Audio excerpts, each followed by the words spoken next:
welcome back. It's Cinemassacre's Monster Madness. I bid you welcome. The year is 1931. The era of sound films is young, and Universal Studios had just made Dracula, a landmark in horror films. Following its success, the studio decided to make Frankenstein, the classic tale of a scientist who dares to play God and create a human being. You have created a monster and it will destroy you. Bela Lugosi, fresh off of Dracula, was asked to play the monster, but the part wasn't appealing to him. His face would be covered in pounds of makeup and he wouldn't have any dialogue, so he refused. The role was handed over to Boris Karloff, who became one of the most famous horror stars to ever live and perhaps the most famous movie monster of all time. Since the film's release, audiences called the monster Frankenstein, even though the name belongs to the scientist. In the films, the monster itself is usually referred to as Frankenstein's monster, the Frankenstein monster, or just the monster. However, the confusion has lasted to this very day. The look of the monster, which everybody recognized, was created by makeup man Jack Pierce. In Mary Shelley's original novel, the monster's description is pretty vague, so it was all invented for the movie.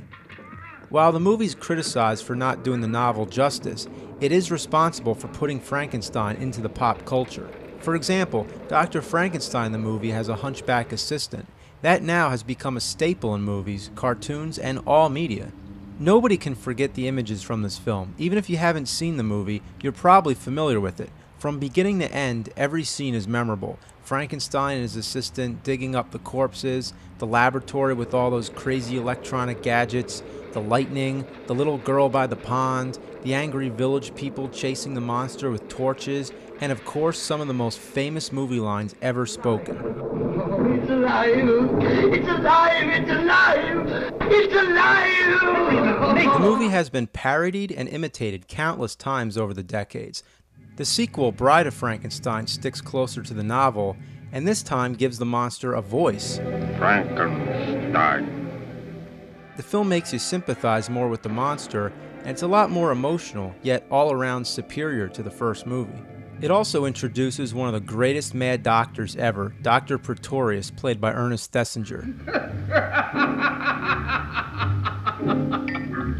Boris Karloff would once again play the monster in Son of Frankenstein, which some feel is the best of all them due to Bela Lugosi's fantastic performance as Igor. Yes, he was hunting. Basil Rathbone's also great as the Son of Frankenstein. Is it the old legendary monster of my father's time? Or am I supposed to have whipped one up? After this film, Karloff would step down for other actors to play the monster, but the mark he made is legendary.